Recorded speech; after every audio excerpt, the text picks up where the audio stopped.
Captain Insano shows no mercy. Straight cash, homie.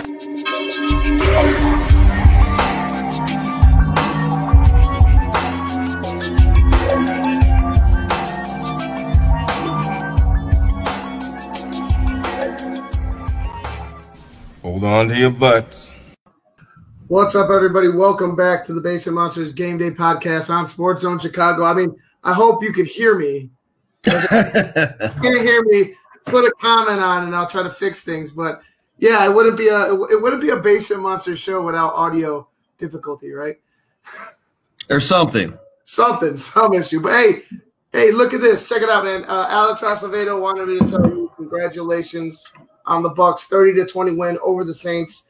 But he also says, go beat the Packers up in Lambeau. It's gonna be tough, man. It was a good win. It was a hell of a game. I enjoyed it. The Bucks they did on defense way more than I thought they were gonna do. 4 turnovers on defense. Devin White all over the football field. I mean, man, I'm telling you, that guy is that is the runner-up, if not comparable to Chase Young. Dude, the guy's unbelievable. Like he's legit. He can legit. He has it's like watching Roquan Smith. I told you that was the comparison. Roquan Smith out there. It really is. There's a running back that can match that speed and just that availability on the field. He's here, he's there, he's everywhere. He's able to get to the ball quickly. He's able to make tackles. He runs like a bat out of hell. The guy is awesome. He was all over the field, and to me, if you're giving out MVPs for games, he's the MVP of this game. That was a huge win, dude. Huge win for the Bucks, and those 2 picks for Devin White. I mean, that put him on the map. If you didn't know about Devin White before tonight, now you knew. Now you know. That kid is like the best. It's sad for people who don't follow Tampa. You don't really hear too much about it because he's not on the big team. He's not on the big team, so he got shunned. And Lavonte David's been in the same role. Lavonte David has been low-key the best linebacker in NFL without the coverage. And now Devin White's there. He does it on a huge stage. Like, Devin White he's a different breed, man. He's a different breed. And, a lot of that's complimentary. You got Lavonte David one side, Shaq Barrett on the other side. But, man, that guy's motor is just at 10 every time. Oh, yeah. And that's what I mean, shit. You don't have to say he has like protection. He's playing, he's just doing what he does. Like it just looks like he's just playing the game. Like there's just a perfect flow to what he does in the game. I mean, as of right now and as of late in the season, he's really coming to his own. He's a rookie. Mm-hmm. The guy's a rookie. Like, he's one of the better linebackers in the league in his rookie year. And yeah. I wouldn't put it past him he'll have to. He's for sure an All-Pro next year, a Pro Bowler. Like the guy's got to be. He's got to be known next year. I could see it. That's what. Known as one of the better linebackers in the NFL. Yeah, I was just having a conversation with the guys out here. It's like, dude, this is going to be a dude you're going to hear about for the next 5 to 10, 12 years. Like that. That's how good he is. Like he's just now into the NFL. You know what I mean? Like this is his first year. He just got in there. Imagine when that guy can use his physical ability and put it with his mentality and mental ability and learn things. Dude, this guy is a diamond in the rough. And not really, I guess, if you talk about draft picks, but to pair him with another guy like Lavonte David and the physical skill that this guy possesses is, man, Tampa. I am not, like I said, I wasn't worried about Kamara today because those 2 guys, dude, they can neutralize that guy. They have like seeing Devin White play today, and we're going to bring Mike on in a second. I just wanted to comment because I want to comment on Devin White, the comparison, the parallel between Devin White and Roquan Smith. But Armando Lara Jr. said number 22 went down for the Saints. 2 tears in the bucket, bro. I don't give a shit. Next man up. And so what? Hey, go ahead and rest easy on the couch, bro.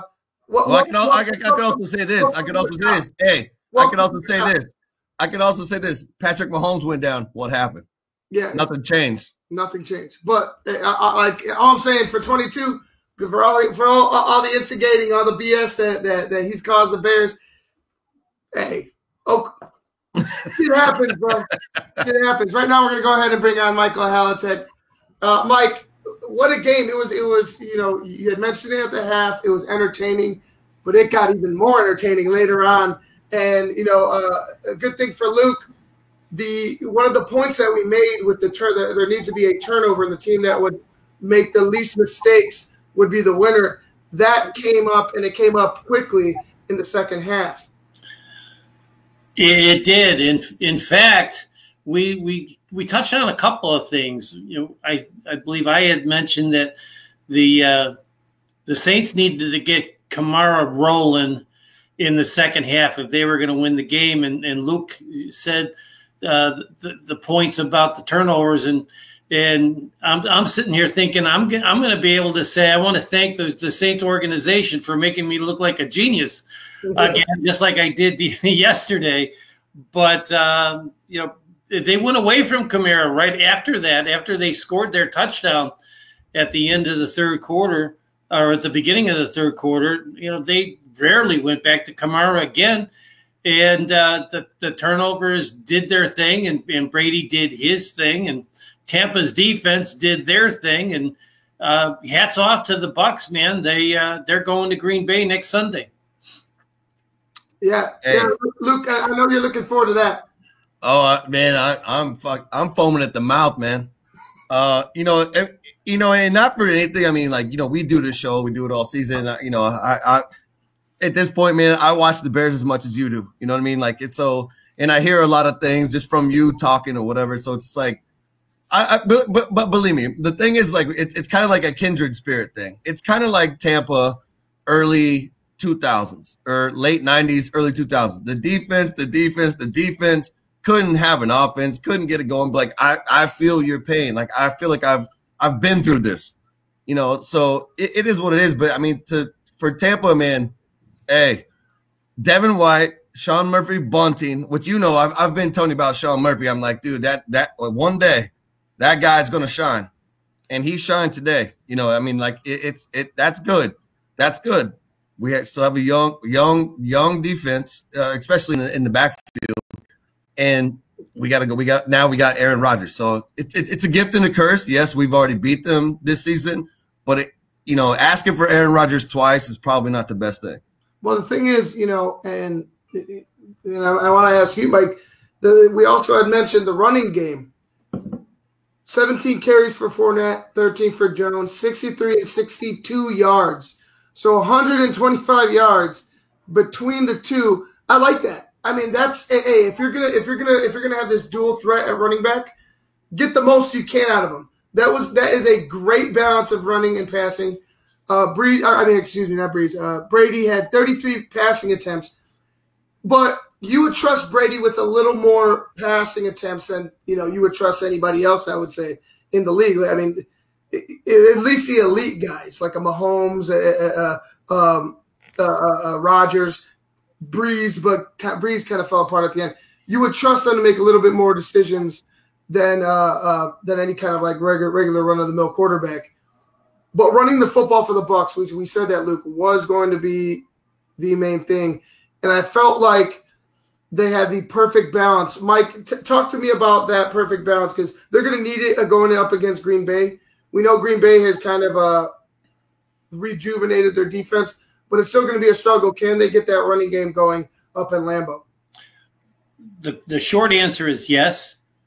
Green Bay, up until the last 3 or 4 games of the year, didn't play the run very well.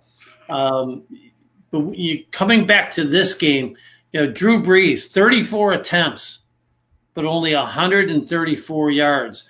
The Saints passing game had 190 yards total passing, and 56 yards of that was just the one touchdown pass from Jameis Winston. Mm-hmm. But 19 out of 34 with 1 TD and 3 interceptions tells the story. And Tom Brady, he didn't throw for 200 yards either. No, He was what 18 to 33 for a $199, and you already went over the rushing for Tampa. So when you take a look at, you had 33 attempts, you had 35 rushing attempts, counting Brady's 5 that he gets credit for a whole total of 2 yards. Yeah, that's the key to any offensive success, especially in the cold weather, is if you can stay balanced and keeping the defense off balance, that's a good key for success. I agree. And, Luke, going up to Lambeau, it's look, we've seen this before. You know what I mean. We all watched the at NFC Central. We were all there when they had 5 teams, and the Bucs were a part of that. And some of those, there was some great rivalry games between, the Bucs and everybody in that division. You know what I'm saying? There were some really good games. But the Packers and the Bucs, I think, was one that stuck out the most because you had Favre, you had Sapp, you had that great defense against the Derek Brooks, you had all Rondé Barber, and Oregon. We can go. We can keep going. I feel like with the 12-on-12, if you will, Brady versus Rodgers matchup going into the next week up in Lambeau, I think that you rejuvenate that rivalry. I think that comes back to the fold because you're going to have two teams that are going to be chippy, that are going to want that they want that Super Bowl bad. I know the Green Bay Packers want that Super Bowl after, I would say, their team was being questioned in the offseason because of the decisions that they made in the draft pertaining to what pertaining to what playmaking you got for Aaron Rodgers. But he doesn't seem to have missed a beat. I don't know about you, Mike, but it doesn't seem like Aaron Rodgers has missed a beat. But I feel like the chip on the Packers' shoulder is still there from the talks on the offseason. How do you feel about that? Yeah, the chip is still there. Green Bay, how do I say this? Last year, when we talked a lot about Green Bay's record, a lot of talk in Chicago was Green Bay was the worst 3-13 or 13-3 team we've ever seen. They won a lot of close games. This year wasn't the case. They were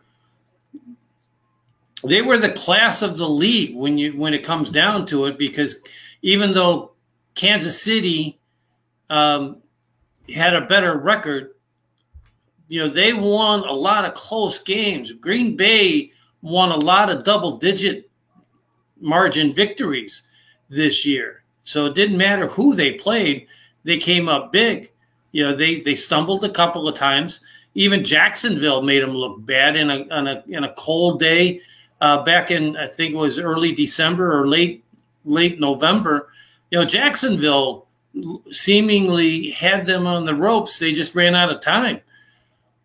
So there's been times where Green Bay has shown some vulnerability, and Kansas City, on the other hand, has not played anywhere near to the expectations that many thought they would be, although they finished with the best record in the league. So, Tampa going up into Green Bay, the predicted weather forecast is 25 degrees with light winds, with a 40% chance of a little bit of snow. You can't ask for anything better in Green Bay in the middle of January. I think you could, and I beg to differ, because Tom Brady is a cold weather quarterback. Yeah, no doubt. Maybe the other guys I could see, but Tom Brady, Gronkowski, Antonio Brown, like those are cold weather guys. Historically, even when Tampa was in the NFC North with you guys, it was coming to that cold weather. The cold weather, they couldn't beat the cold weather. Finally, that streak was snapped with Philadelphia. They got past Philadelphia, but yeah, historically Tampa, you come from that 90-degree heat, 80-degree, 85 every day to 20 degrees in snow. It could change things. Yeah, there was a time where Tampa was like 0-40 in games where the game time temperature was less than 40. or something. It was 32. It was 32 degrees. So, but yeah, shit happens. Times change. You're absolutely right, Luke. You got a bunch of guys that are used to playing in that kind of weather. Look at New England's weather. How many home games did Brady and Gronk have in cold weather to play for the right to go to the Super Bowl? It was several times. So yeah, they're not going up into Green Bay and not facing something they're not used to. They are. So it'll be fun. It'll be an exciting game to watch. I haven't seen a schedule yet, so I don't know which game is the early game and which game is the late game. So it'll be interesting to see when that comes out. Yeah, I can't wait. Man, it's gonna be a fun one with the Bills and the Chiefs and the Packers and the Bucs. I feel like this year, I feel like it's gonna be exactly what Luke said. Hopefully, I'm wrong, but it's gonna be where the NFC title games are. The title games for both leagues are pretty much dual Super Bowls, and then you get a game that's kind of a kind of a pushover type of a game. But anyway, Mike, thank you for joining us this weekend. It's been a pleasure. Let everybody know where they can find you and me and online and everywhere else. Hey, we're kind of all over the place, aren't we, Ivan? You can find Ivan now on Twitter. I'll let him blow his own horn for that. But you can find me on Facebook. You can find me at Texter420 on Twitter, and of course, my flagship show, Halitech Hall. So at Twitter at Halitech Hall and Facebook.com/Halitech Hall, where Ivan and I come to you every Wednesday night from 6:30 until 8 p.m. And then, of course, next year during the regular season, our Barely pregame show about an hour and a half before Bears games, starting next September. So again, hey, thank you guys for having me on the show. And if you want me around for next weekend's conference title, just let me know and say the word, and I'll be here for you. Sounds good, Mike. All right, Mike, we're going to let you go. Take care. We'll see you later. Bear down. Bear down. All right, guys, that was Michael Halitech from the Barely Pregame Show and Halitech Hall, which you can check out on Wednesdays, 6:30 to 8. Good win, man. Good win. Good stuff. Good stuff. I know you were clinching. Yes, I was. Yeah, but hey, you play. This is the thing with it's the same thing with like Chicago and Green Bay. You play a team 3 times in a season, anything can happen. Any team, anytime, any team, anywhere. I mean, things could change. So I was nervous, but I feel like our Green Bay's defense has not faced a receiving core like ours. So I'm looking forward to next weekend. And our defense, hey, let them go. Let them go. Let them go, man. God, I hope you get the win. Trust me, we're gonna be down. We're gonna be here. We're gonna order a giant pizza. There's gonna be beer. It's gonna be intense because I'm gonna be cheering for. It'll be both of us being Bucs fans at once. Hey, I'm all about the Packers losing in the NFC title game. Trust me. I'm down. But anyway, guys, hey, thank you for joining us. It was a great game. It was a great weekend of football. Luke got the victory. I have to wait till next year, as always. The Bears are becoming the Cubs. Hey, check it out. What? Chicago? The Bears are becoming the Cubs. Wait till next year. I mean, we'll continue to support as long as you continue to play.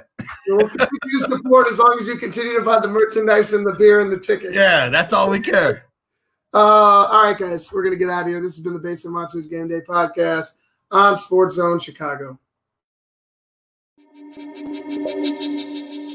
Captain Insano shows no mercy. Straight cash, homie.